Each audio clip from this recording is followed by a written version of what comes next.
welcome back to my channel and welcome back to my new gardening series, A Year in the Garden, a Week at a Time.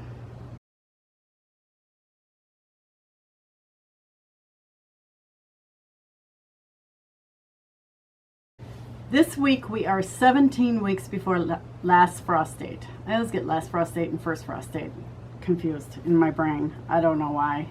Last frost date. So we get to start seeds today, which is, that's when you know the gardening season is really getting going, before you start your seeds. But I want to say something about starting seeds indoors. Starting seeds indoors is like having pets, because you can't go on vacation and leave them alone. You have to check on them every day. They need water and they need food. And so if you don't want to do that right now, like if you have a vacation planned, lucky you, in the next couple months, don't start your seeds. In my experience, these seeds that you're germinating now, which are the really slow germinating and slow growing seeds, if you have a vacation planned, it might just be best to buy these plants from the greenhouse or wherever you're going to buy them. I know in this area we have a really good nursery that has the most amazing herbs, and my girlfriend and I go there every spring, and every spring we buy way too many herbs. Even if I've already got them in my garden, I end up buying them because they're so beautiful. And it's spring and you want to grow stuff, and you know how that is. So if you're going to be going away or going on vacation, or there's something, you know, you've got a bunch of overtime coming up at work where you're not going to be able to take care of these plants, then hold off on starting them. And even if you start them a little late, they may be a little slower and they may take a little longer to get to the size you want, but they'll catch up. They may not catch up all the way, but once plants get outside in the warm sunshine and the warm ground, they catch up. So, but typically this is the time of year that I start certain seeds: rosemary, lavender, parsley, and thyme.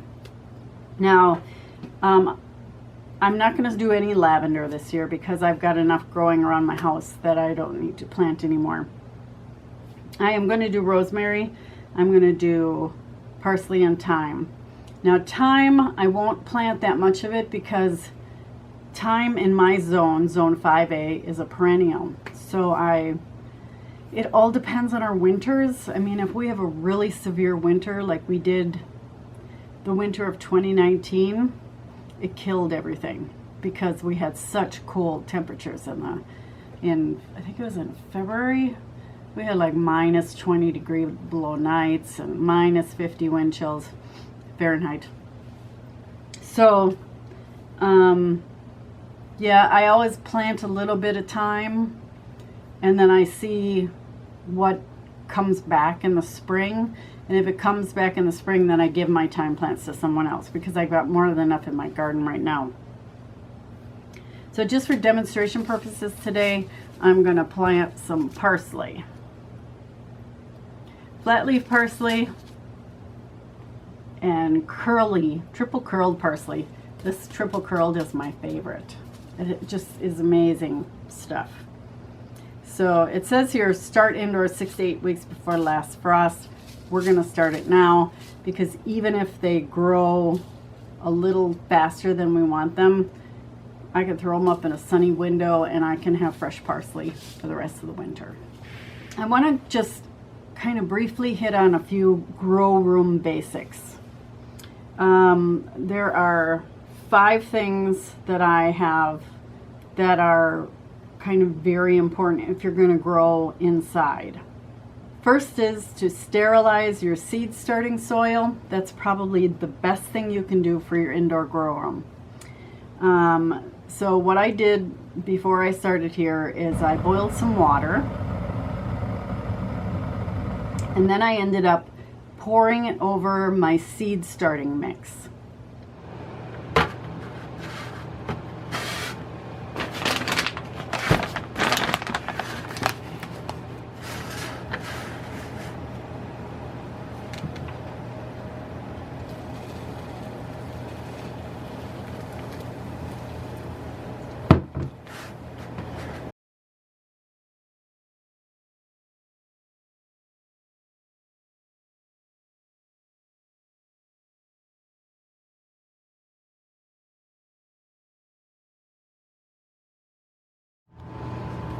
Okay, so here you can see I've got this seed starting mix thoroughly moistened with the boiling water. Now you want to let this sit until it's cooled, because if it's too hot it will kill your seeds. So I like to let it sit. It takes about an hour. I'll come and stir it every like 15 minutes or so, just to kind of release some of the steam. But it's really important that you do this. And by doing this, you would kill any fungus gnats that you have, the eggs that you have in your seed starting mix. The peat moss that's used in seed starting mix is notorious for having fungus gnats in it. So even if you use a potting soil that has a lot of peat moss in it, you want to do this step. The second thing you need for a good grow room is lights. Now, I use shop lights. I have a few LED shop lights, but the rest of them use the regular old incandescent, or not incandescent, fluorescent bulbs, the T12s or the T8s. And when you're shopping for bulbs, you want to make sure that they have a minimum lumens of 1,750 and a minimum kelvins of 4,000. So all my bulbs, none of them have the packaging on them. I was going to look and see, but I'll put a picture in here of what you want to look for in a shop light bulb or an LED shop light. So the LED ones are a little bit more expensive. Kind of watch Menards and Home Depot. They have sales every once in a while, especially Menards. They will have them on sale. I think you get them for around 20 bucks on sale, sometimes cheaper than that if you really watch it. Of course, Menards is having a constant sale right now. So yeah, minimum 1750 lumens and a minimum of 4,000 kelvins is what you want on your bulbs. Another thing you want to invest in is a timer. So I just have your basic timer. This is an indoor timer for lights. And yeah, I mean, if you want to come to your grow room, wherever it is, and you want to turn the lights on and turn the lights off, that's fine. I come down here every morning. I'm in my basement. I come down every morning to feed my cats, but I don't come down at night. So a timer makes sure that they get exactly the right amount of light. Now, these are pretty inexpensive. You can find them for under 10 bucks at anywhere. You know, Walmart, the big box stores have them. And you want to set your timer for anywhere between 12 and 18 hours once your ceilings require light. This one I have set for 16 hours. So that's where I was setting them last year. So a timer is a really good thing to have. The next thing you want to have is heat mats. So in my basement, this is how warm it is. And I don't have any vents down here, so it stays pretty warm down here. So I don't, for these type of plants that we're starting to plant now, I don't necessarily need a heat mat. But when you start flower seeds and tomatoes and peppers and all the warm weather vegetables, you need a heat mat to keep that warmer. And I have several of them here. Come on, focus. There we go. So I don't really care what brand. This is the one I have. You can get these at the big box stores for around $20. And this fits a standard flat. So this is 10 inches by 20.75 inches. And a standard flat will fit on there. For instance, one of these trays, seed starting trays, will fit on there perfectly. So if you want to start those warm weather crops, you need to have one of these heat mats. And the last thing you need are the correct pots. And I'm gonna save that one for later. Now, you can start your seeds in anything. I have been known to save like yogurt containers, or I use cream in my coffee, so I save the cartons of cream and I just chop them off and I start seeds in there. The small little sour cream containers, just poke some holes in the bottom of those and you can start those. You don't have to have fancy schmancy seed starting stuff. Depending on how much you want to start, you know, the more you have, the easier life gets, really. So, but we're going to go over all the different pots and stuff at a different time. But you need something to grow your seeds in. So now, if you want to just start your seeds and put them in a sunny window, you can do that as well too. Right now, I think the sun comes up a little after 7 a.m. and it sets 4:45, 5 o'clock maybe. So that's 10 hours of sunlight. However, the sun is so low in the sky. You're probably looking at noon, right about there. And it really isn't very strong. So you may end up with leggy plants. You know, just if you just even have a light bulb on a string, that's going to be better than a sunny window, especially where I am this time of year. So let me show you how I start my seeds. So this seed starting mix has cooled down quite a bit. It's not steaming anymore. It's still too warm to plant in, but by the time I put it in my tray, it'll be fine because it'll cool off faster if it's not sitting in here.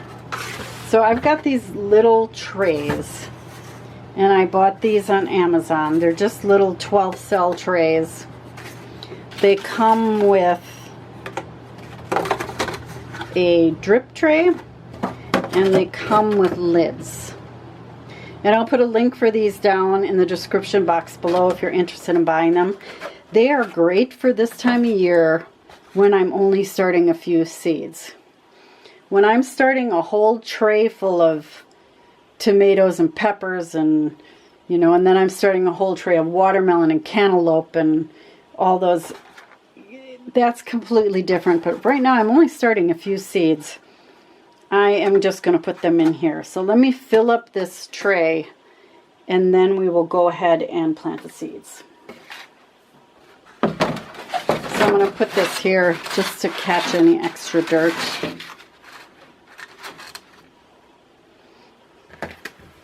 It's the first time I've had my hands in dirt in 2021.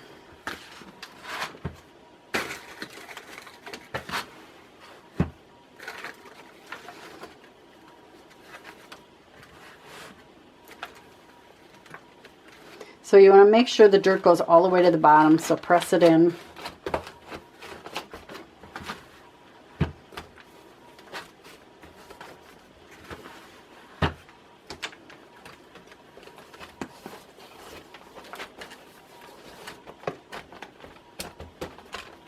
And then I just push it down a little bit,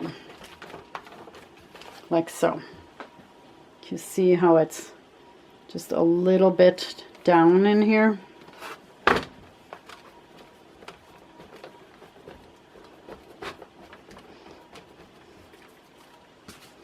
Okay, triple curled parsley.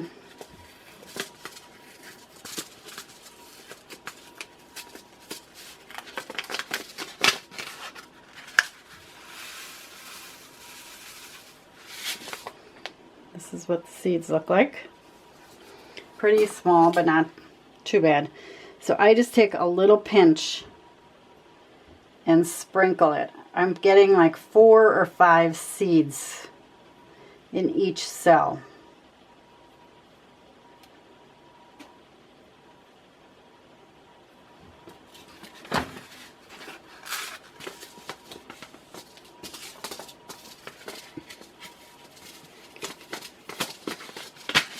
And now I'm doing flat leaf parsley. Seeds look exactly the same. Just a little tiny pinch. 4 or 5 seeds.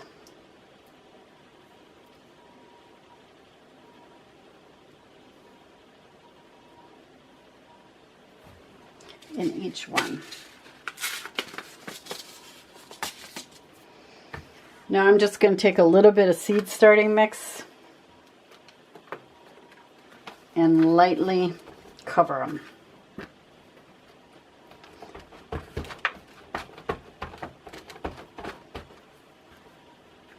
And I'm not really patting them down that hard. Then I will put a tag in here. Now I'm not going to mark that these are curly and these are flat leaf because you'll be able to tell once they start coming up. I just need to know that it's parsley. And then you put a lid over the top of it. So these will sit here with the lid on until they start poking through the surface. You can see it's already getting steamy in there, but they'll be just fine. Now your parsley will start to come up anywhere between 10 and 14 days. So I check on mine every day just to make sure it's moist.